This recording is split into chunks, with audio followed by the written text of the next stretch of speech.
दोस्तों नमस्कार। उम्मीद करते हैं आप सब अच्छे होंगे और इस वीडियो में आपका साथ बात करने वाला हूँ CPR indicator central pivot range.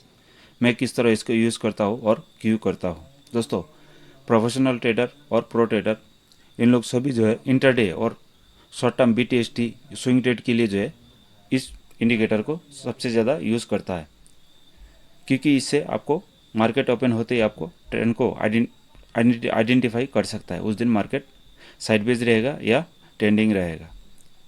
तो किस तरह इसको यूज़ करना है आपका साथ में शेयर करूंगा। तो सबसे पहले हम समझते हैं सीपीआर इंडिकेटर है क्या। इसके लिए दोस्तों हम यहाँ पर देखते हैं, ये है आपका सामने में सीपीआर। ये है central pivot range indicator by trader specially intraday trading to identify potential support and resistance level. उसके लिए हम यूज़ करते हैं, मार्केट ट्रेंड के लिए यूज़ करते हैं और प्राइस रेंज को समझने के लिए उसको हम यूज़ करते हैं। It is based on pivot point and consist of 3 level. इसका जो है 3 लाइन होता है इस तरह, 1 2 3 लाइन। ऊपर वाला लाइन को हम बोलते हैं टॉप सेंट्रल पिवट और बीच वालों को सेंट्रल पिवट और जो लोएस्ट वाला है उसको बोलते हैं बॉटम सेंट्रल पिवट। इतना आपको समझ गए होंगे। और किस तरह यूज़ करते हैं हम ट्रेंड आइडेंटिफिकेशन के लिए हम जो है उसको यूज़ करते हैं। If the price is above CPR, ये सीपीआर हो गया दोस्तों, और प्राइस सीपीआर के ऊपर है, ओपनिंग हुआ तो हम उस दिन क्या मानते हैं, बुलिश बाइस। और सीपीआर का नीचे होता है यहाँ पर ओपनिंग, तो हम मानते हैं उस दिन जो है मार्केट बेरिश हो सकता है। If the price is with in CPR, CPR का अंदर में होता है यहाँ पर इस तरह, तो हम उस दिन मानते हैं उस दिन जो है साइडवे और रेंज बाउंड रह सकता है। और नैरो सीपीआर ये है expect big trending move high volatility. उस दिन क्या हो सकता है, हम उस दिन मानते हैं जैसे नैरो सीपीआर, ये है नैरो सीपीआर इस तरह होता है, बिल्कुल क्लोजिंग होता है आपस में, तो उस दिन जो है मार्केट सिंगल डायरेक्शन में जो है ट्रेंडिंग में रहता है, अप ट्रेंड या डाउन ट्रेंड। तो दोस्तों कोई भी इंडिकेटर जो है 100% काम नहीं करता है और सिर्फ इंडिकेटर की बेस पर हम सिर्फ भरोसा करके ट्रेड नहीं कर सकता है। इसके लिए दोस्तों नैरो सीपीआर हो गया, wide CPR expecting big trending move. Wide CPR market में भी remain range bound. Market wide CPR इस तरह होता है बड़ा बड़ा, उस दिन क्या होगा, मार्केट जो है रेंज बाउंड रह सकता है। और सपोर्ट और रेजिस्टेंस के लिए हम उसको यूज़ करते हैं। उसके बाद इसका साथ में CPR is widely use in Nifty, bank Nifty, stock, forex, commodities for intraday और स्विंग ट्रेडिंग। ये इसमें जो है हम किसी भी मार्केट में हम यूज़ कर सकते हैं। निफ्टी में, ऑप्शन में, आप स्टॉक में, फॉरेक्स में आप जो है इसको यूज़ कर सकते हैं। However it is work best, जब भी ये जो है अच्छा वर्क करता है किसका साथ, जब आप आरएसआई, बी वेब, मूविंग एवरेज और प्राइस एक्शन का साथ जब आप कॉम्बिनेशन करके ट्रेड करते हैं तब ये जो है अच्छा वर्क करता है। तो आइए चलते हैं चार्ट पर, हम इसके बारे में समझते हैं। तो दोस्तों ये है आपका सामने में सीपीआर, ये है मैं अपना हिसाब से सेट किया हो। लेकिन आप अगर आपको कहाँ पर सीपीआर मिलेगा, हम सबसे पहले आपको ये है ट्रेडिंग व्यू का चार्ट, और यहाँ पर आप जाना है इंडिकेटर में, टाइप करना है सीपीआर।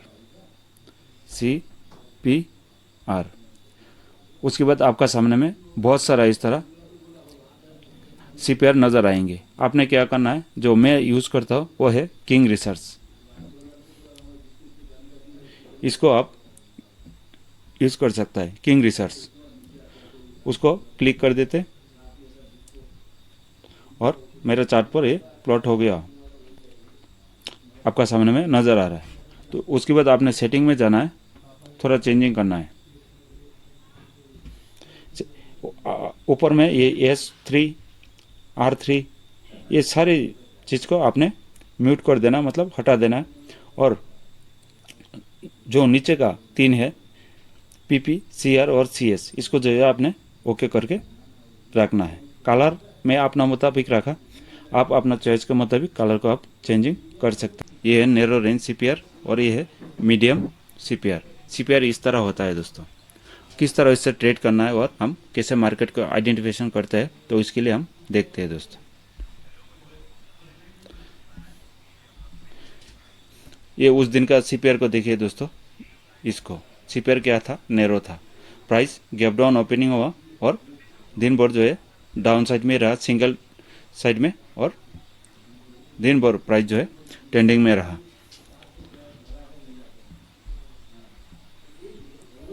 ये भी नैरो सीपीआर है और प्राइस जो है उस दिन भी डाउन साइड में ट्रेंडिंग में रहा।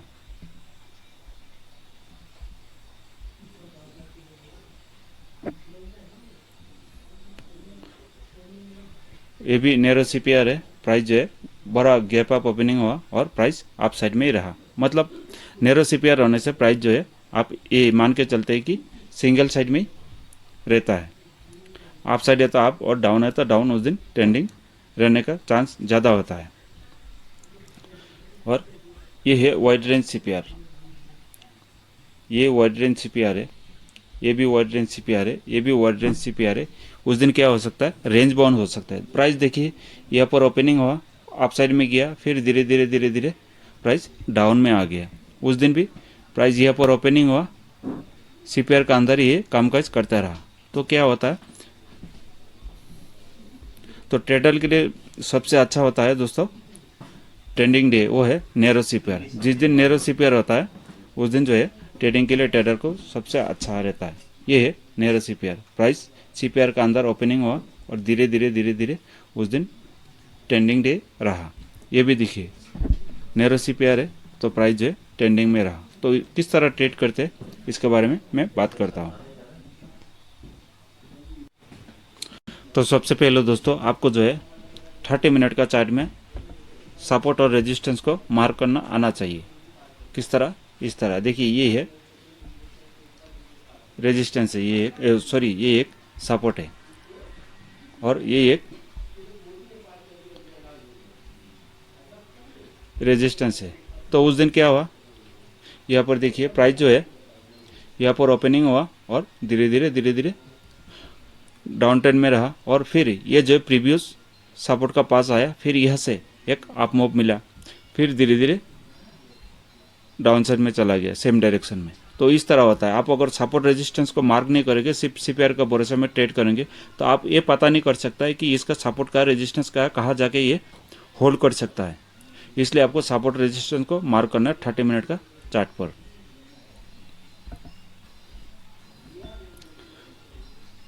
तो दोस्तों जब भी सीपीआर बड़ा गैप सीपीआर प्राइस सीपीआर का पास ओपनिंग होता है तो आपने किस तरह ट्रेड करना, आपने जो है ओपनिंग कैंडल का बहुत इंपॉर्टेंट है। इसलिए ओपनिंग कैंडल को आप क्या करेंगे, मार्क करके रखेंगे इस तरह। ये है ओपनिंग कैंडल का क्लोजिंग। और जैसे ये वाइड रेंज है, आप मान सकते हैं कि ये रेंज बाउंड हो सकता है उस दिन का मार्केट। तो ओपनिंग को प्राइस को जब भी ये रीटेस्ट करता है या ब्रेक करता है तब तो आप ट्रेड इनिशिएट कर सकते हैं। आप इस जगह पर ट्रेड ले सकता था और ये बड़ा मूव आप पकड़ सकता था। ये देखिए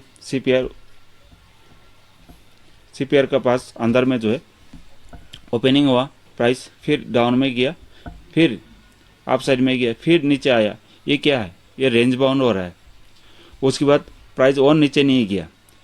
जैसे ही प्राइस इस जगह पर आपका ट्रेड बन रहा था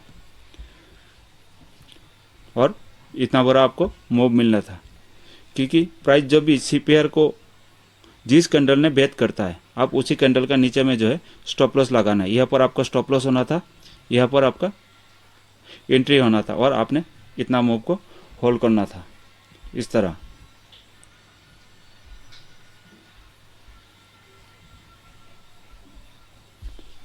और इसका साथ में जो है आप एक्सपोनेंशियल मूविंग एवरेज को भी आप यूज़ कर सकता है। ये है, मैं 21 डेज का यूज़ करता हूँ। 21 डेज का ऊपर में रहता है तभी मैं जो है आप ट्रेंड के लिए सोचता हूँ और ट्रेड इनिशिएट करने के बारे में सोचता हूँ। और जब भी ये है 21 डेज का मूविंग एवरेज को ब्रेक किया तो यहाँ पर जो है आपका शॉर्ट एंट्री हो सकता था। यहाँ पर भी देखिए ये प्राइस जो है सीपीआर को यहाँ पर ब्रेक किया इस कैंडल ने, तो इसका ऊपर आप स्टॉप लॉस लेके इस मूव को आप पकड़ सकता था। ये जो है दोस्तों एक दिन में आपको समझ में नहीं आएगा, इसके लिए आपको लंबा प्रैक्टिस करने की ज़रूरत है।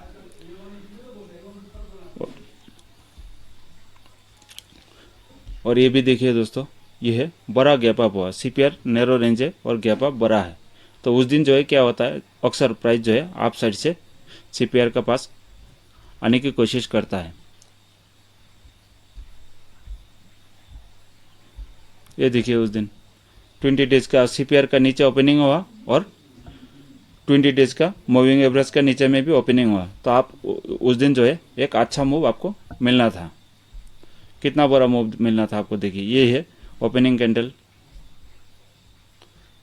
और आपका जो स्टॉप लॉस ओपनिंग कैंडल का जो है 50% में रखना था, क्योंकि ये जो है कैंडल बड़ा है तो आपका स्टॉप लॉस बड़ा हो जाएगा। स्टॉप लॉस हमेशा छोटा रखना होता है दोस्तों। यहाँ पर भी देखिए ये दोनों कंडीशन फुलफिल हो रहा है, एक सीपीआर का नीचे में है प्राइस और 20 डेज का मूविंग एवरेज का 21 का मूविंग एवरेज इसका नीचे में भी है। तो आपको जो है यहाँ पर अच्छा ट्रेड बनना था। तो आपको कैसा लगा इस वीडियो, कमेंट में लिखकर आप बता सकता है। और आप चाहते हैं इसका पार्ट 2 लेके आओ, ये है बिरगेन सीपीआर, इसको बोलते हैं दोस्तों बिरगेन सीपीआर। तो बिरगेन सीपीआर क्या होता है और उसको डीपली किस तरह हम इंटरडे के लिए ट्रेड करता है, एंट्री एग्जिट, अगर आप समझना चाहता है दोस्तों आप कमेंट में लिखकर बताएं। अगर कमेंट ज़्यादा आएगा तो मैं ज़रूर इसका पार्ट 2 बनाएंगे। वीडियो देखने के लिए थैंक यू दोस्तों।